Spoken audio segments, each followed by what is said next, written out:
Hey, it's Jay. I wanted to extend a special thanks to those of you who have listened and left reviews on iTunes for this podcast.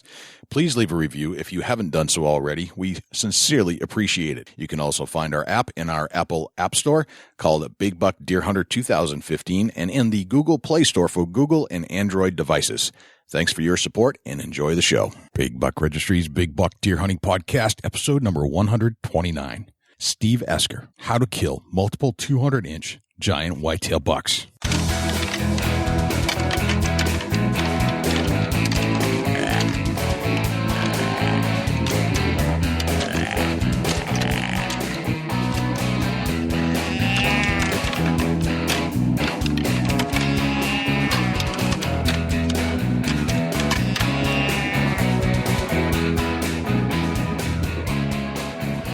Big Buck Registry is a virtual museum of hunting stories. We preserve a piece of Americana by interviewing and recording hunters about their hunts and experiences from across the country. And who knows, maybe we'll learn a thing or two along the way that'll help us take our hunt to the next level. Hi, this is Jeanette from No Limits TV and Master Taxidermist with the Game Preserve Taxidermy. You're listening to the Masters of the Deer Hunting Podcast World, Jay and Dusty of the Big Buck Registry's Deer Hunting Podcast. Hello, my name is Jerry Hamza. I'm the author of Outdoor Chronicles, True Tales of a Lifetime of Hunting and Fishing. My favorite podcast is Big Buck Registry's Deer Hunting Podcast. Hi, this is Todd Mead, author of Backcountry Bucks and outdoor writer. Get ready for another amazing podcast with Jay and Dusty on the Big Buck Registry's Big Buck Hunting Podcast. Welcome to another episode of the Big Buck Registry's Big Buck Deer Hunting Podcast. I am back again. My name is Jay, and on the other mic is my good friend Dusty Phillips. What's happening, my friend? Man, we got a show lined up tonight, Jay.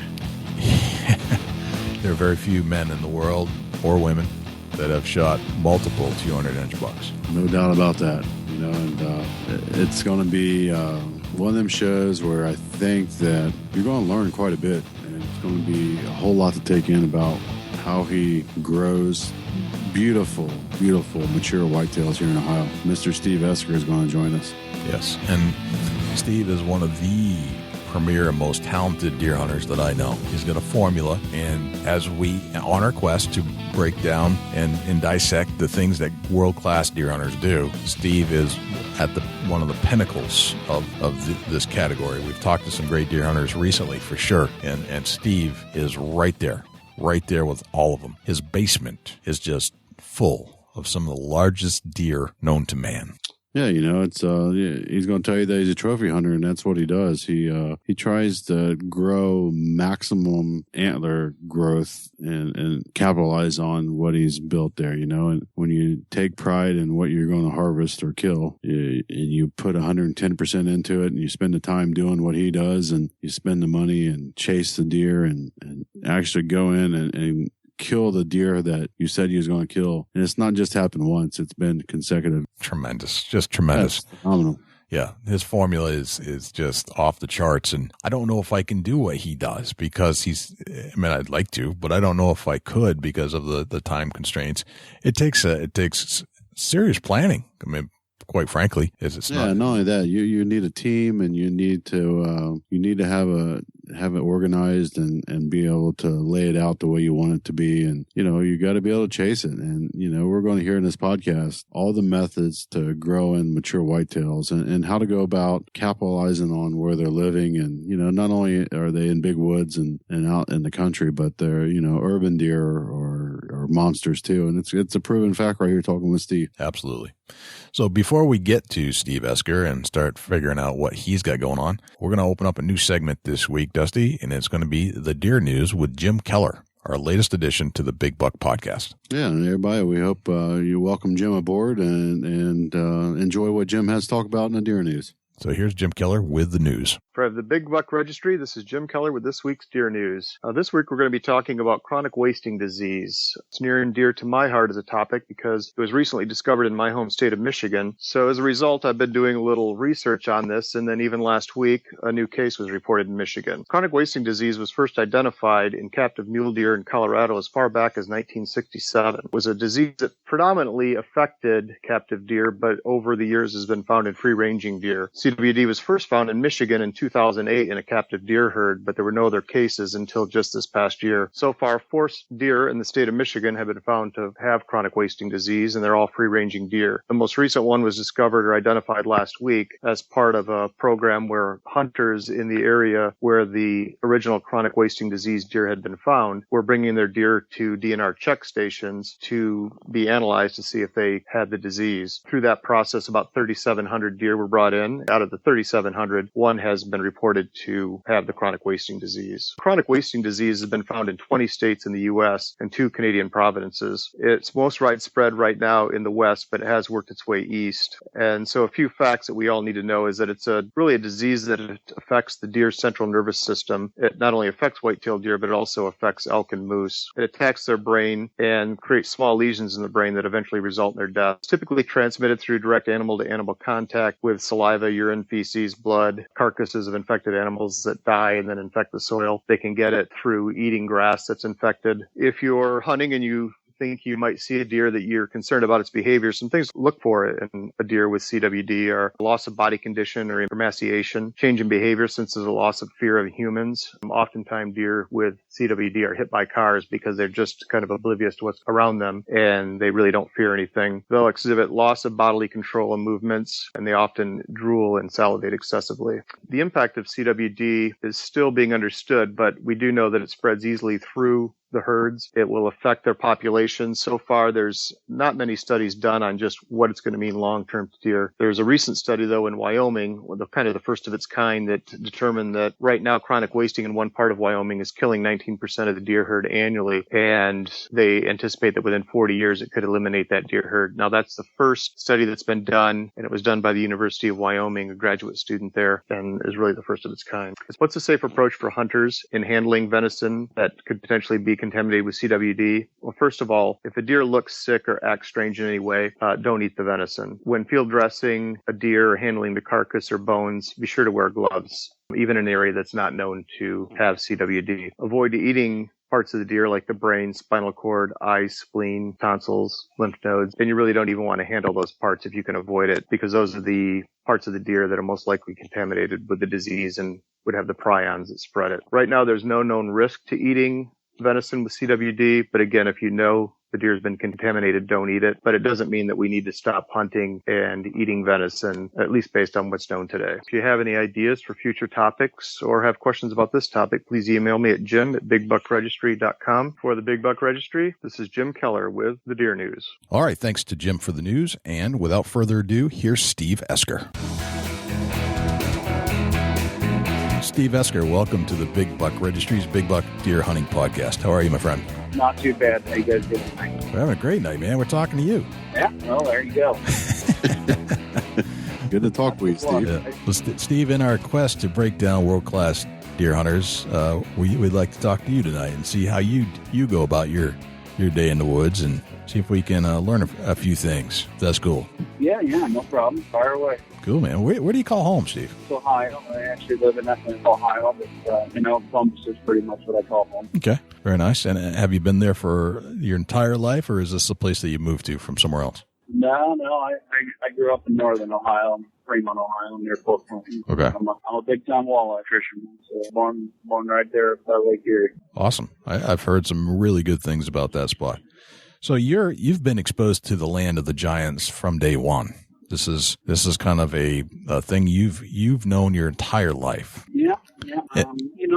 Not really my entire life. I grew up in northern Ohio. We don't have many deer in the area. We do down in central and southeast Ohio. I've been located here in the Columbus area for almost 20 years. I graduated college. And, so I kind of grew up, if we shot a buck, that's great. But, those just a taste. Gotcha. And how do you go about, or how did you learn how to deer hunt? I mean, you've been exposed to it for a while, but is there somebody that you would credit to your deer hunting education, or is it something that you flew solo and just kind of taught yourself? Did it all on our own. I've got a twin brother, Scott. So, nobody in my family. I've got 2 other brothers, sister, and none of them parents. So it's kind of one of the things that started out as a Cub Scout through Boy Scout. Steve, if we could you kind of break down your philosophy of hunting? I mean, would you consider yourself a meat hunter first, or would you consider yourself a deer hunter or a trophy hunter? Do you even categorize yourself in any of those things? I'm definitely a trophy hunter, but at the same end, I'm also a manager as well. I'll harvest a doe here and there, but mostly I'm looking for big bucks and big mature bucks and trying to figure out how to outsmart them. Okay. And why do you do that? I mean, I think I have an answer, but I'm just curious. What's your answer if I ask you, why do you trophy hunt? Well, it's an obsession. It's one of those things where, I started, like I said, I grew up as a kid and I was just a meat hunter and any deer would do. And, as I got older, I started thinking, deer are pretty easy to kill. And I started killing some nice bucks. 1994, I killed my first 200-inch whitetail. And that kind of changed the way I looked at things. That was a pretty big deal back in 1994. And, I was 26, 27 years old, somewhere around there. Okay. And from that point on, I really was like, wow, these giants are out here, and I know they're out here, and what can I do to start bettering myself? And what changed? I mean, what was that switch that went on in your head that said, all right, I there's something really great about hunting a big whitetail like that? What was the change for you? Well, the change was, you know they're there, you see them, you get them on your trail cameras. And I've shot a lot of 150 bucks. I'm not going to say they don't interest me anymore. It's just, I think the challenge to find that 4.5, 5.5-year-old deer is what I'm pursuing. It never gets boring, obviously. Right. You've just changed. Oh, no, there's no boredom ever. Right. But you've changed your desires. Does it come from just like all right, I've reached that plateau last year. Now it's time to do something bigger and better and challenge myself against the elements, against the instincts of the whitetail. Is it something like that? Yeah, it's definitely a more like that. I mean, every year, I run a gobload of trail cameras. They're in the field 24/7, 365 days a year. Unlike some people, they just put them out, when the hunting seasons are rolling around. But I'm pretty much watching the deer all year round. A lot of my off-season scouting is what's more important than in season. And, I'm running 58 cameras in the field right now between me and my brother and a couple buddies. We're running about 62 properties, and it's a lot of work. We're running cameras every 3 to 4 days, and you got to have the right properties. How do you keep up with that much stuff? That seems like a lot of cameras, a lot of properties. You have to have time. Time. Okay. If you don't have the time, you can't chase big whitetails. I really can honestly tell people that, you have to have time, you have to have multiple properties to even pick 1 or 2 targets that you go after a year. Gotcha. So you've got 62 properties, and let's break down the day and the week. Like how does this begin? How do you begin to monitor that many cameras? Well, there's 4 of us that kind of pick in each little section of town. Each one of us is running, 12 to 15, 20 cameras on any given day. And it works out really good that way. 3 of us are here, and then my one buddy is out of state, so he really doesn't get the opportunity to come and do all the stuff we do. He just gets the opportunity to sit in a good spot and kill a big buck every year. Gotcha. Good place for him to be. How do you get on that list, Steve? It's a tough list. You really have to grow up with me. You missed 30 years of it. I think your opportunity has passed, Dusty. Yeah, that's phenomenal there, though. Just to hear that you got a great friend there, Steve, for sure. Yeah. That's interesting. So this is your deer season never ends. No, it's all year round. It just, so, it just so happens that certain times of the year, the state lets you carry some weapons in the woods. But you're really pursuing these deer all year round. You're monitoring your cameras. And what happens when you start to lock in on a particular deer? How does that play into your strategy? Well, I'll give you a perfect example. I had a buck in 2010. The property that we have is 240 acre. It's an old tree farm that was all the rows of trees were left on it. It's got a lot of cropland. And I was chasing a deer with 24 points, and so we call it MTF 24, Tree Farm 24. Gotcha. And that deer, he's on 240 acres, and he's running other places too. But once I got pictures of him, I seen him, the year before. He was like a 165. I only had pictures of him, 3 or 4 times. I wasn't chasing him that year because I was after another deer that I killed in 2009. And in 2010, I wanted to find him, and he was one of those deer that would show up in just 1 or 2 locations, and I'd move 6 cameras all the way around this farm and say, okay, he runs here, but he doesn't run here. He runs here, and he doesn't run here. And then what I figured out is this deer really liked to run north and south and didn't like to run east and west. So I kind of patterned him there, and then I had him from, where I knew for sure 100% he was bedding, and then travel routes, creek bottoms, and crop fields where he was moving back and forth. So I kind of narrowed him down to almost 100 acres on the farm. Wow. All right. So this takes camera, this takes time, this takes mapping. You got to figure out, you got to know the lay of the land too. I mean, 100 acres, it's not a huge piece of property, but certainly you've got to. Well, in that 100 acres, he's got thousands of acres he could go to. Right. That's what I was going to say. But I pretty much found his core area within that 100 acres. You had to take the 1,000 acres first and start whittling it down with all the clues. Exactly. Yeah. Okay. And how many times have you been able to do this over your career? I've been able to zero in on them pretty good over the years. I'd say, where I found a buck and had to lock him down, I'd say at least 5 of them that I had to keep moving around trying to find out where he was and where he wasn't. Do you attribute the game camera, to one of the effective tools to start to dissect his travel routes? Okay. Absolutely. But, and I'm in Ohio, and so we're also a bait state. So, right. We get to put down corn and mineral, and I'm a mineral junkie. I mean, I ran 2,200 pounds of mineral last year. Wow. So, the deer absolutely need it. Starting in January all the way through September, I'm pounding the mineral to them.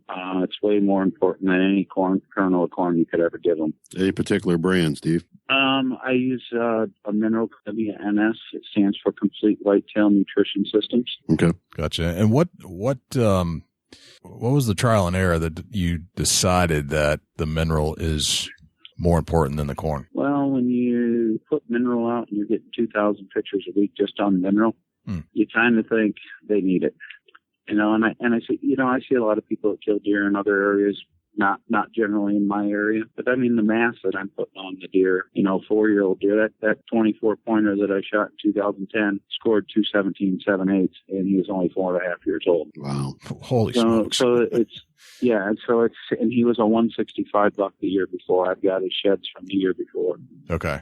Yeah, so you're putting 50 inches on a deer in 1 year. In some cases, two deer that we've harvested where we have the sheds from before, we've actually seen 50 inches of growth on. Wow! Holy smokes!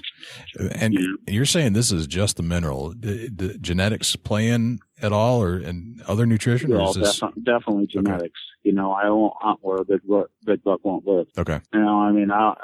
There's tons of places you can go and sit and never get a picture of a 150. If I don't physically get a picture of a 150 within 2 years on a property, I won't even hunt that property anymore. I'll just cross it off the list and move to another area. Interesting.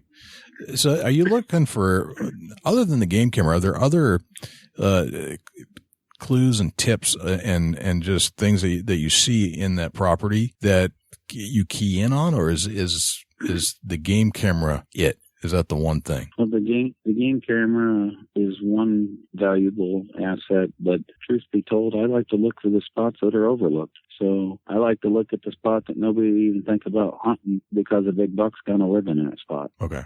I've got spots that are an acre big to 300 acres, and it's the majority of my hunting properties are 10 acres or less. Interesting. Let's break that down a little bit. How do you go about identifying those pieces of properties that are kind of overlooked? What sticks out in your head? Well, some of the things that really stick out is if I'll look at an aerial, I'll look at, nice river bottoms. I'll look at developments and housing communities and things that butt up to them where people might not be bothering deer, where there's nice ravines and dips. And, I do a lot of urban hunting. So I'll look at the possibility where a big buck could be. And then I look at how far out of a regular pattern would that big buck travel to bed all day long where I know nobody's going to bother him. And then I'll look for that little spot. Okay.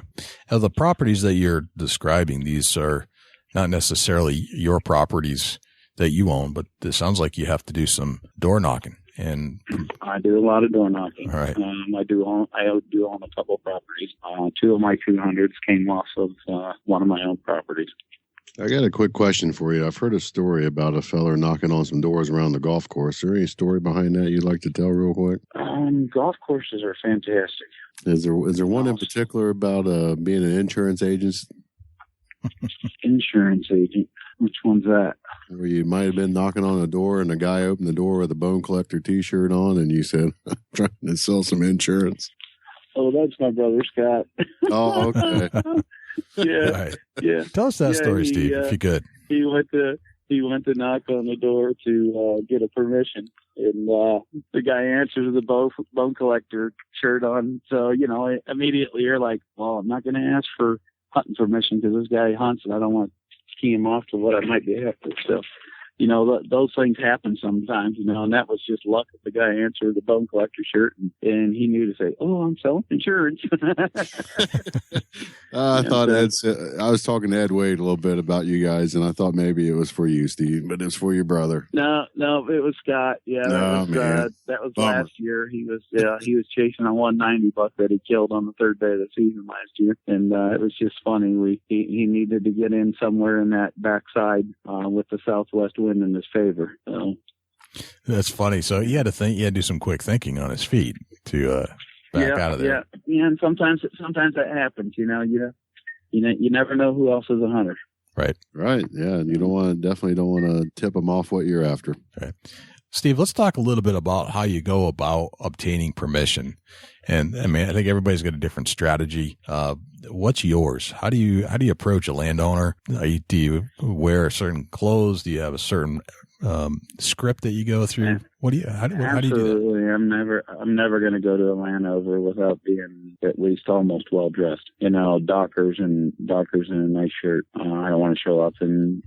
Sometimes I'll go in jeans if I still have a nice golf shirt or something on. But, sometimes you just want to have a little more respect to the landowner to show them that you're a clean-cut individual and really getting permissions is not that difficult. And how do you go about it? You say you knock on the door. What's the first thing you say when they open up?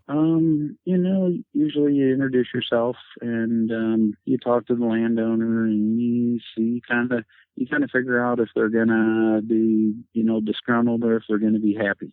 And you kind of can judge which way the conversation's gonna go. And even the ones that answered the door disgruntled, I've got a good personality. My brother's got a good personality. We're both in sales, so we deal with people on a daily basis. Okay. And one thing about talking with people is you just kind of trying to find that thing that's going to make them at ease. And you get them to start talking and opening up, and you get a lot of no's. But you'd be surprised at how many no's work into something else. I mean, I'll give you a perfect example. I've been chasing a nice deer. I've been watching him for 2 years, and the guy, I finally got the guy to give me permission to run a trail camera last season. And this season, I had a deer that was 180. He's a 7x7 with 4 extra tines, so he's 18 points. He's a little short on the tine length, and then I had another bigger typical that I knew would net Boone and Crockett, so I chose to let that other deer go. But before I chose to hunt the other deer, I talked to the landowner and said, I'd really like to pursue this deer maybe this year if something goes on and I can't get to this other one. And he was just like, you've done good for me. You've helped me around the house and the yard. And, I fixed his garage door opener for him. And, you do things here and there for him. And, because I'm in and out of this guy's driveway, every 3-4 days, so he's, you start to grow on him. And this year I asked him if I could actually pursue the deer this year, and he wrote me a permission slip to actually hunt. So, it takes time sometimes. One thing I like to do, I like to say, can I just run a camera? Because usually that helps you get to the landowner a few more times. And then you can, they get some trust in you. That's a good perspective right there. Can I just run a camera? Nothing more. Yeah. Just let me see what's out here. Yeah. It's generally because I know what's out there. Mm-hmm. I've seen them in a bean field. I've seen them, I've seen the deer elsewhere, but I know I've already done my aerials and my homework, and I know that I need to set. One thing I do is I always set every set. If I'm only going to be able to hunt a property, it's always going to be on the west side of the road, so the southwest wind is in my favor. And we're predominantly a southwest wind coming across Ohio. I'd like to be able to hunt 70% of the days. Okay, very interesting. Well, let's get into some gear check stuff, Steve. I'd like to kind of pick your brain about the types of gear that you use in the woods. Dusty, you want to kind of take the lead here? Yeah, absolutely. Let's start with the game camera. I use multiple game cameras. The best cameras for longevity is by far the Moultrie. I like the 880 series, the older model. The 990 has been good. They're on the pricey side. They have their problems, like all game cameras do. But they lack a little bit in the trigger on the pictures. They lack a little bit in the quality. They try to make them more smaller and more megapixels, and I think they need to go back to plain Jane technology and go from there. But the thing I like about the Moultrie is I'm getting 4 seasons in the field, never pulling it out. So, and I'm not getting that. I run some coverts. I like the coverts for video mode. It's fantastic for video mode. The MP6 is a great camera in the blackout. And I've recently been using the cheap $39 camera from Wildview from Field & Stream and Dick's Sporting Goods that they have on sale right now, and it's a fantastic camera. It's got great battery life. It takes good pictures. It takes many pictures. So I'm having good luck with that camera as well. When you talk about battery life, how many pictures are you normally taking with a camera, Steve? I'd say half of my setups are getting 1,500 to 2,000 pictures a week. And how many pictures do you think you're doing on batteries? One set of batteries. As it gets colder, you get less pictures. I'm probably changing batteries out every 3 weeks. Gotcha. Are you doing recyclable or rechargeable batteries, or are you just buying batteries? I went that route, and you're running too many cameras. I've tried all the lithiums. I've done all that route, the lithiums. There's no gain from it. You go to Sam's Club, you could buy 48 pack of batteries for $18. You just get used to that. You're going to have a $500-600 battery bill a year. Right, yeah, it makes sense. If you want to chase it, you got to use it. Let's get in a little bit about your hunting camouflage. Let's run through your camouflage setup. I'm not particular to anything. The mossy oak patterns are all nice. I've got some Thicket gear that I like to wear in the springtime for turkeys. But I'm not, camouflage isn't really that important. Because most of my kills are from a ground blind and I wear black. So, black and blue jeans in a lot of cases. No kidding. Yeah. Makes sense. Talk about ground blinds. What kind of ground blinds are you setting up? I'd say the majority of them are pop-ups, but I've got a couple of rednecks. I've got a monster shadow hunter on my property, 6x10. I might as well move a satellite dish and TV and a couch in there because it's so roomy. But it's a pretty nice blind. And that one sits about 12 feet. The rednecks are up 10 feet. And then all the rest of them are just pop-ups here and there. So you're saying that some of them you've got them up on like a pedestal? Yeah. Yep. Homemade pedestal, or you purchased a pedestal? The rednecks come with the platform, and the Shadow Hunter, I built the platform for it. Gotcha. Okay. Let's get in a little bit. You got a backpack that you carry to the woods, will you? I do. Let's run through what you got in your backpack.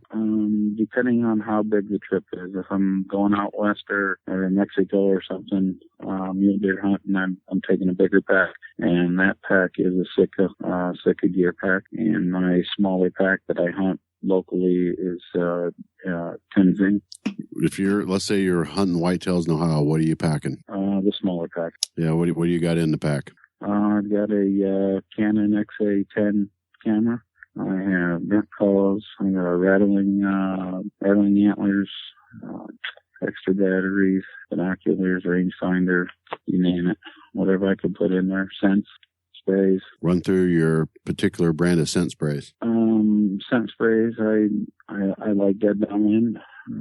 Seems to do pretty good. I use my ozonics religiously. As far as deer scents, I really like the Evercomb and the DS1. You said Evercomb? Evercomb and DS1.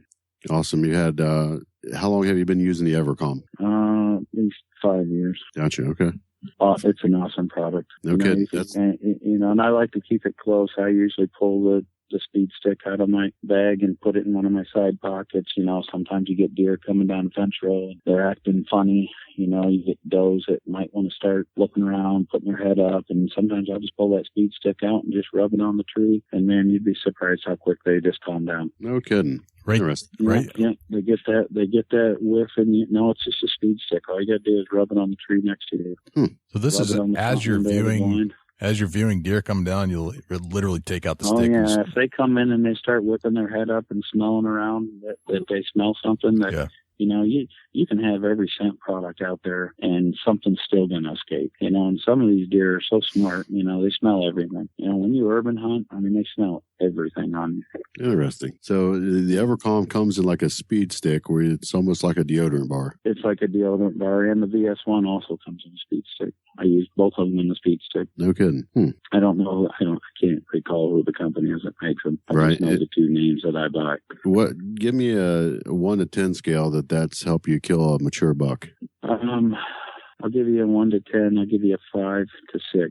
I have a particular case where I had to calm some does down, and then I ended up killing him, 10 minutes after they went through. No kidding. So interesting. It worked out. Yeah, I had a foot stomper in my feed plot. She'd busted me before, and she'd blow at me, and she came in earlier that evening that I shot my 2009 buck, and she was doing her foot stomping thing, and she wasn't looking for me, but she was just trying to figure out if I was up there. She smelled something. I pulled that little speed stick out and I rubbed it on the tree, man. She just wiggled her tail, calmed right down, started eating in the food plot. No kidding. Yeah. A great example of a product in use there. So what kind of bow are you shooting? Shooting a Cam X crossbow. A Cam X crossbow. Okay. What's the draw weight on that? 175 pounds, 325 feet per second. Oh, that's a fast one. I'm assuming carbon arrow. It's a great bow. Carbon arrow? Yes, it's a carbon arrow. What are you tipping the arrow with? What kind of broadhead? I shoot 100 grain Schwacker. I'm shooting the 3 blades this year. And that's fixed blade Schwacker? 3 blade Schwacker. Yeah, fixed blade, not mechanical, correct? Oh, no, it's mechanical. I'm sorry. Okay, yes, gotcha. Okay, mechanical Schwacker 3 blade. Okay, gotcha. Yeah. Jay, you want to take us on a hunt? Yeah, let's, Steve, if we could, I had a quick question about your game cameras. Do you care if it's like a blackout versus infrared? Do you think that affects the deer? I absolutely do, and all my cameras are blackout. Gotcha. That's what I was wondering. All right, so all the cameras you set up have to be the blackout. Well, this new Wild View, it's not blackout. You can still see the red. Mm-hmm. As long as it's not a white flash, I'm okay with it. Okay. Yeah, it doesn't have to have that black screen in front of it. Gotcha. Okay. But they still see that red light. They look at it all the time. They hear the camera click. But in most of my setups, the deer get used to it. Okay. So they've got some familiarity with the camera itself. Yeah. Right. Yep. They've all grown up on a camera. As much Gotcha. As much as you run a camera, how long do you think that it takes for the whitetail to get adjusted to that camera flash or the sound?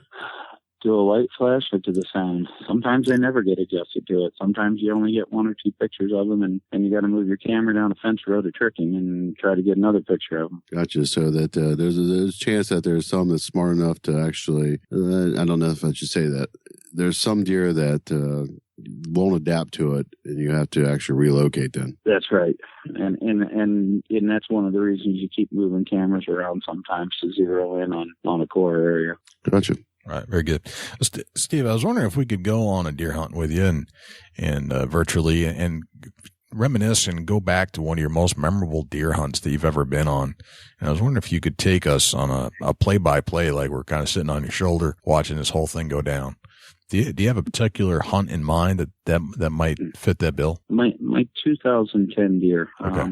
Awesome way that I found him and found where he was at and how to try to time it and plan it. I'm huge on using the moon guide or solunar and the moon phases. I tell a lot of people that, the last 7 deer I've killed, I haven't even hunted 40 days in total in 7 years. So what I like to do is, the reason I run the cameras every 3-4 days is because when your target's there, he's generally there for a couple days. He doesn't move off. And as you start getting into the middle of October, he might be hanging around some does. Right. So if you see him one day, there's a good chance that you caught him on the camera there. He's going to be there tomorrow or the next day. So then I'll try and make sure the wind is right, make sure that, maybe there's a high noon moon. I love the 3rd week of October.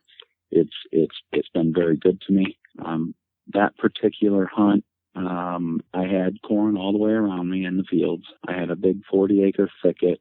This was on the tree farm, and it's very, very overgrown. I'm sitting right in the middle of the thicket, so I could, if they were on one edge, I wasn't bumping them there. If they were on another edge, I wasn't bumping there. I only went 60 yards in, found a nice little oak tree that I could only get in 15 feet. It was a pretty young tree farm. I was running corn and mineral all summer long there. I got the deer in velvet all the time. This deer disappeared on me for 32 days 2 times, exactly 32 days. And it was kind of weird. So I wasn't even pressured to hunt him at all until he showed up again.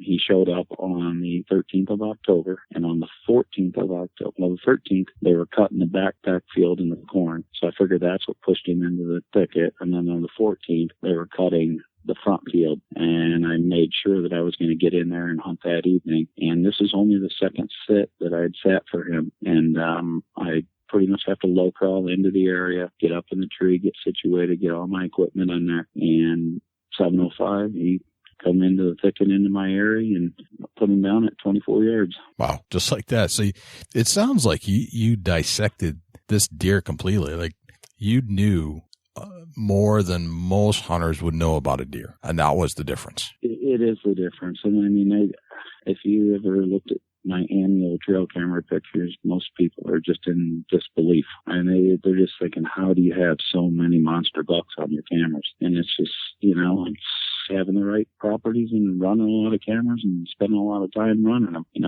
I tell people I'm 90% scouting, 10% hunting. Okay. And it's probably even less than 10% hunting. So the 2010 deer, what did it score out at? That deer was 217 7/8 gross. He netted 208 and 2.8. Wow, it's amazing. Let's just kind of breaking down a little bit more of this game camera activity. You get a lot of pictures, obviously, and you have tons of pictures. Tons and tons. How do you? What types of tools do you use to sort them out? You're plugging them into a computer. And then what's going through your mind as you're going through picture after picture of does and squirrels and big bucks? How are you categorizing this in your head? Well, it's funny because when I go pull cards, I'll pull, 10, 12 cards at a time. And I'll have friends over that, don't do what I do on a daily basis. And they'll see me scanning through the cards like really fast. And they're like, slow down. And I said, no. And it's like, well, why are you going so fast? I said, because I'll know when I need to stop. I know what I'm looking for. Yeah. you get when you get into the daylight pictures, you have to pretty much slow down and go through them almost individually. But the nighttime pictures, you know exactly what you're looking for. I mean, it's just bam, there's a big rack, Gotcha. So, it's time consuming and exhausting at the same time. I mean, I can get through about 6 or 8 cards and I need to go take a nap. It's crazy how tiring I get looking at the computer screen going through all those pictures. So you're really taking some technology and using it. You're using a computer. You're going through loads of cards. How many pictures are you processing in a day once you go retrieve the cards? Oh, thousands. I'd say if I pull 10 cards, I'm probably looking at 10,000 pictures. Holy smokes. And are you using any kind of special software to sort through this, or are you just looking at the basic computer picture software? I've had to put 2 5 what's the biggies? What do you call them in computer world? 2 mega storage banks I had to put on my computer because I just had so many video clips and pictures on them that they were just, I couldn't store them anymore. Right. I mean, I'd wear out all my storage space and just have to keep adding and adding, but I've documented year of pictures. At one point in time, you have to say, okay, I know that buck. Let's just document 1 or 2 so I can tell, why was he here? That I can go back and figure out what wind it was and kind of things like that, the temperatures and the moon phase. And that's one thing I really enjoy about the Moultrie cameras because it gives you that information on your camera, and a lot of the other ones don't. Gotcha. So you're kind of keeping a database of all the other data that Moultrie will keep in there as well. And do you keep notes on a notebook on the side, or are you just kind of making mental notes? I have some mental notes. I know, like especially if he's my target buck, I'm making notebook notes. I'll start writing things down. Okay. Gotcha. So that's a lot of pictures. So 10,000 pictures. I mean, I'm trying to envision this. I go through a few of mine, but I don't have anywhere close to that. And it's mind blowing at times. It's like I said, I've gone to the point where I've got through 6 or 7 cards and I literally, my eyes can't focus anymore. Right. Now, how much time do you spend looking at pictures? I'd say 10 or 12 cards takes me at least an hour plus. Okay. I would have guessed longer than that, but that's not too bad. But yeah. Well, like I said, you get to what you're looking for. You know what you're looking for. Right. Yeah. You don't stop and look at those. You don't look at raccoons. You don't look at coyotes, You're looking for bone. That's right. Looking for bone. Okay. Gotcha. So a couple of things that I wanted to ask you, Steve, and these are the questions we ask all of our guests, and it's kind of like a rapid fire type situation. How old are you today, Steve? I'm 47. You're 47 years old. Knowing what you know today about life and deer hunting, what would you ask or what would you tell the Steve Esker 27 years ago, the 20-year-old, knowing what you know today? This is a good question. It's a very good question. Yeah. I think if I was trying to tell myself at 20 years old, I would say obtain the right permissions. Don't waste so much time on properties that aren't producing. Find the right spot, run the cameras, but as a 20-year-old, we didn't have all the technology we have today. So for a 20-year-old today, I would tell them, find the right spots. And you have to have multiple spots. You can't, if you want to consistently tag a big buck, you have to have multiple spots. Okay. You can't just count on 1 or 2 properties because it's not going to happen. Gotcha. Okay, this one's kind of difficult too. These are all difficult questions, but they're thought-provoking. You have a bunch of hunting tips that you could give somebody. If you had to pick just one, what would that number one hunting tip be? Scout more than you hunt. Okay. The hunt is more or less the byproduct of the scouting. Yeah. Okay. Yeah, right. That is exactly right. Hunting is the byproduct of the scouting. Okay. And do you use, you seem to be a man of the field, somebody that understands how it's all connected and putting together the dots. Is there any kind of a reference that you use to educate yourself or educated yourself along the way, like a book or a particular mentor or individual or a group of magazines? Is there anything that you turn to obtain more knowledge about the whitetail? Nothing. All self-taught. trial and error. Okay. So, I've never been into, reading all the magazines. I like to read other people's stories, but I mean, most stories you can't really relate to the same situations you're in. Right. Okay. Very good. All right. And this one's kind of interesting. And we all have these things or this item that we bring into the woods, or at least most of us do. Maybe you don't, but it's usually some kind of an item, a good luck charm, a pacifier, something that just makes you feel like it's going to happen today type of thing. And then drives you crazy if you leave it in the truck. What's that one thing for you that you kind of need to have with you when you're hunting? So my superstition things. Yeah.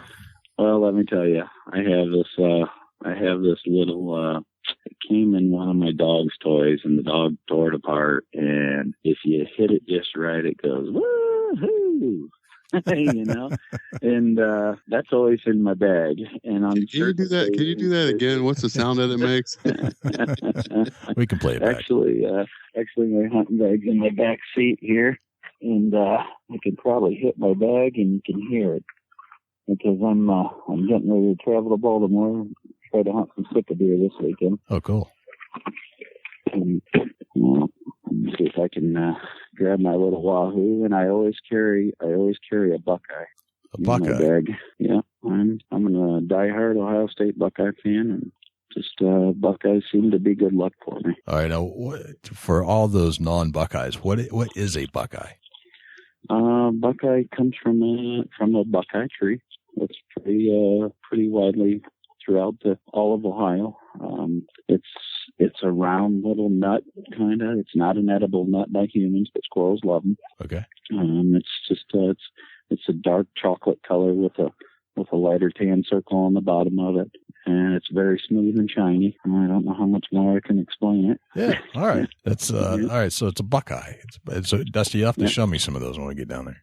Yeah, I'm a huge Buckeye fan, and actually, my daughter's handed me a Buckeye probably 4 years ago, my oldest daughter, and it's stuck with my hunting stuff ever since. Yeah. Well, see, you've got the lucky Buckeye with you, too. Seems to work here and there. All right, you guys ready? I'm ready. Yep. Here's my wahoo. That's good. So that wahoo goes in your bag. You ever get concerned that it's going to go off when you don't want it to? It has. I was on a mule deer hunt in Mexico, and I was trekking across, actually in pursuit of a muley, and I took the bag off, and I set my rifle up on the top of the bag, and sure enough, I hit that thing, and I went, wahoo! But fortunately for me, the shot was 300 yards away, so it didn't make much bit of a difference. That's fantastic. Excellent. Dusty, do you have any final questions for Steve? No, Jay, I think that Steve covered a tremendous base of topics there and really opened up to us and allowed our listeners to hear words from the horse's mouth. Somebody that's killed several 200-inch bucks. Yes, it's a tremendous feat, Steve. And do you feel like this is a big deal? Because a lot of other hunters looking in are saying this is a big deal. How do you feel about it? It's a big deal to me. I don't, you know how it is with everything, you just, anytime somebody posts something on you, today's hunting world I try to stay out of the social media as much as I can other than my own personal Facebook page because everybody is so hateful. Yeah. You get to a point where every time a big buck falls, the first thing somebody cries is high fence. And, high fence. See that a lot. And it used to get to me really, really bad because I know how hard I work at chasing a particular deer. And it doesn't bother me anymore. I just got to the point where, this is the 15-year-old kid on archery talk that probably don't get in the woods himself and just wants to create problems for everybody. Yeah. What would you say to that 15-year-old? Well, I think because a lot of kids are more into social media. I think it's the younger kids they want to hunt, but they're really not experienced to hunt. Yeah. And they see tons and tons of pictures of big whitetails and, whatever media they're looking at, they're probably looking at a lot of high fence deer. I don't like to slam anybody, but I'd be honest, if I was going to be totally honest, I think archery talk should change their ways. They need to crack down on it because that whole site ends up feeling like that they're all PETA people. Right. And that's not good for hunters. We all need to unite. Right. You know, hunter, I'm the first guy if I'm chasing a 200-inch whitetail and the guy next door kills him, I'm the first one to congratulate him. You know, I've learned to move on. I don't get bitter. I'm bumming, but I don't get bitter. You know, he got it done. That's all that matters. Right. I'm with you. I'm in your camp. You got to respect the hunter for his accomplishments, and it's just too easy for social media today to put people down, and it's not fair. It's not fair because people don't know anything about how hard me and my brother chase whitetails and the time and the commitment that we put into it. Right. I'm going to back that because you know, I did some months ago, maybe a year ago, and I was talking to Ed Waite, and I'm real fortunate. Me and Ed Waite's got to be pretty good friends. And he calls me and I call him pretty regular. And I know you talk to him quite a bit too, Steve. And, you know, he's a solid person to talk to and, you know, such a scholar and a gentleman and cuts up and has fun. And, you know, when somebody tells me of, you know, Ed Waite's got a lot of knowledge of whitetails. You know, Ed hasn't really killed a big buck, but my gosh, he's had his hands on a lot of big bucks. I think Ed Waite has had his hands on more big bucks than any one man alive. Right. You know, and when somebody of that caliber as Ed Waite tells you that, you know, Steve and Scott Esker are two of the most dedicated whitetail chasers that he knows, that sticks with me and means something. You know, it was definitely something that I wanted to pursue and getting you on the show. And not only you, but I think here in the near future, we're going to try to get with your brother and see if he would join us for an hour. And maybe we can cuss and discuss and get a little more information out of him. Yeah. I don't have any problems doing it. I think I just did another podcast last night. So I have people regularly calling me and asking me, you know, if we can talk to you, and I enjoy giving out as much information as I can. I want everybody to be successful. If there's anything that I can give that's positive and can help somebody figure out something, you know, I want everybody to be successful. Yeah. And that's something that puts you and your brother, and I'm sure your close friend there that comes out of state and hunts for nothing. You know, that guy. Yeah, I'm sure. Well, let's put it this way: he killed a 177 this year. He killed a 167 last year. Nice. A 183 the year before. Wow. A few 150s. He's on a roll.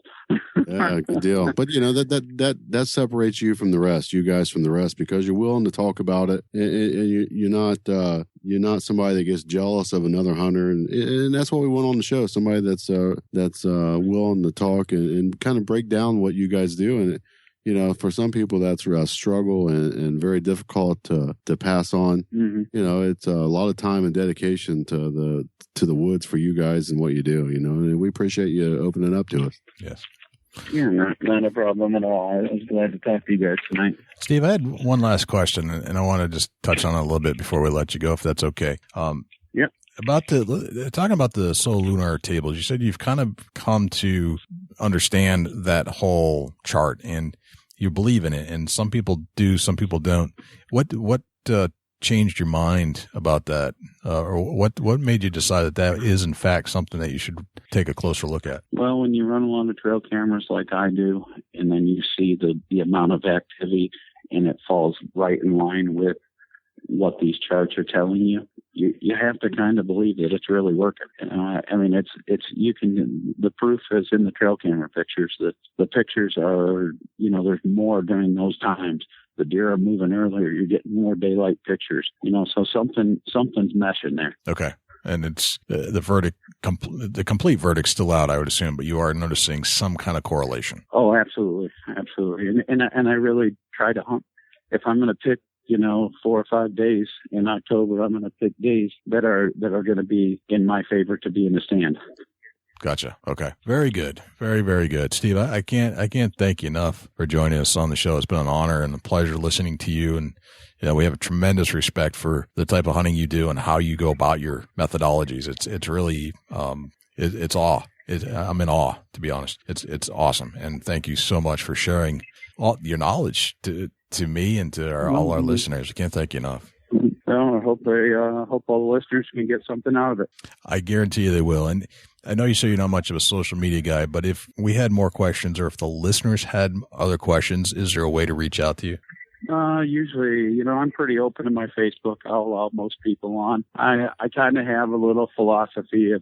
If they have over 500 and some common friends, I kind of don't invite them on, because mostly they're an invite to something they're selling or a product or something. Right. And so I've kind of like eliminated. So if it's somebody that is under 100, I'll look at their profile and I see if he's just a regular Joe. I usually invite him. Gotcha. All right. Fair enough. Well, Steve, we've taken up about an hour here, and I know that you've got some Sitka gear or Sitka hunting to plan for. And some Sitka hunting. Sitka hunting. Yeah, that's very cool, man. Very nice. Well, all righty, guys. Good luck with that. And good talking to you, and you guys good luck the rest of the season. All right. Same to you, Steve. Thank you so much.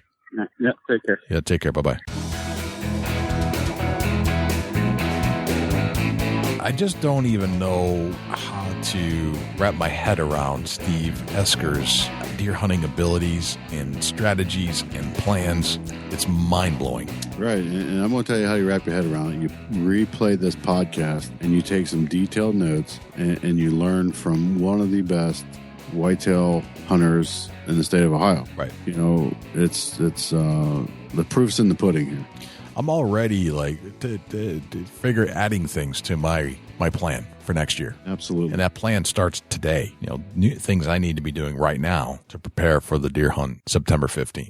Yeah, it's real interesting how Steve, not only is he growing great antlers, but he's hunting very minimum. And I think that keeps the pressure low, that keeps the activity of human low in his area. Even though he's checking trail cameras, he's not spending hours in there in the ground blind or a tree stand. I think that there is a grand slam, low pressure, hunt the days that are positive for killing big bucks. The wind's right, the conditions are right, the moon's right. It's all, it's all talked about right there. It's all laid out for you. Yeah. Yep. It's right there. So if you're looking to pick up any new camera equipment, like game camera equipment, some great sales going on as these retailers are unloading their inventory and, Christmas time and all that stuff. But because the season's over, they're just trying to dump it. So if you're thinking about buying some stuff, probably right now is a good time. Yeah, for sure. And, thanks again, Steve Esker, for joining us. Thank you to Steve. Learned a ton.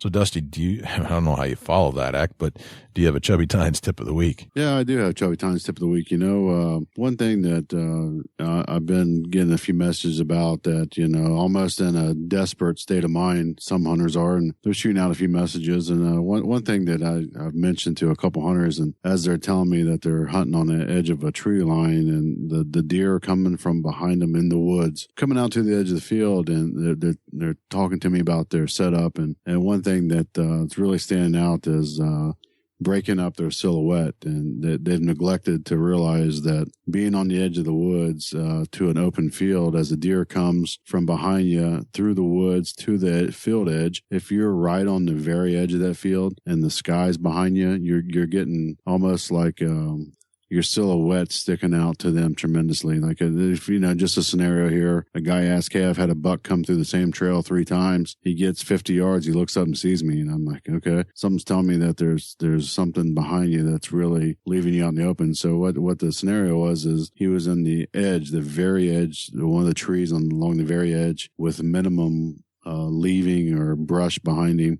branches, anything that break up a silhouette. So what I requested that he do is that he would go in and he would move in approximately 10 to 15 yards interior of the woods. And that way he's got a few trees behind him, and with a few trees behind you, that'll break up your silhouette and up your chances that deer will not pick you out based on your silhouette in the tree. So that's my Chubby Tines tip of the week. Just be sure that you break that silhouette up if you're along the edge of the woods. Awesome, man. That's a very important one for sure. I've been busted for not doing that. So no, that's a good one. Well, very nice, man. We are on our way to the ATA, hashtag ATA 2016. So if you're going to be in Louisville in town, please send us a tweet if you could, or shoot us an email, and hashtag ATA 2016 if you could. Well, man, I think that's been one tremendous podcast interview show. Oh, yeah, for sure. And like I said, thanks again, Steve Esker, for opening up to us. And, I think that the listeners will take their hunt to the next level with a podcast like this one. I agree. Well, this has been fantastic, Dusty. And where can we find you when you're not hanging out here with me on the mic. Facebook.com/Chubby Tines Outdoors, Facebook.com/Chubby Goggler. You can also look me up on Instagram at Chasing Antler. And if you're at the ATA, give us a shout out and look us up. We'll be roaming around, and we got some meetings set up and some podcasts set up, and we're always looking forward to meeting our listeners. If you're going to be there, hook up with us. Jay, where can the people reach out to you when you're not on the mic? All right. Well, first and foremost, as usual, if you're listening to this podcast on an Apple device, I'd request that if you love the show, leave us a 5-star review. And if you listen to this episode, but you haven't subscribed yet, please hit that subscribe button. Soon you'll be able to listen to the show on the Google Play Store, which should be launching sometime in January. So we're looking forward to that. We have been accepted to their podcast program. If you would like to get a hold of me, shoot me an email, j@bigbuckregistry.com. You can always find us on Facebook, facebook.com/bigbuckregistry. And on that Facebook page, if you would like to be famous for a day and get in front of 200,000 plus diehard deer hunters, please go to bigbuckregistry.com/mybuck, and you will be able to be featured on our page. If you send it in, we review it, and it meets the cut. So there are some criteria to the whole deal. It's not just send it in and we'll post it. There are some things we look at. Yeah, you can find us on Twitter, twitter.com/BigBuckRegistry. And if you wouldn't mind, check us out over at the Outdoor Podcast channel, which is also found on iTunes. I think that's a wrap, Dusty. Everywhere, Big Buck. Big Buck, Big Buck, Big Buck. Very nice. So I'm Jay Scott. And I'm Dusty Phillips. This is the Big Buck Registry's Big Buck Deer Hunting Podcast. We'll see you next week. Can't wait.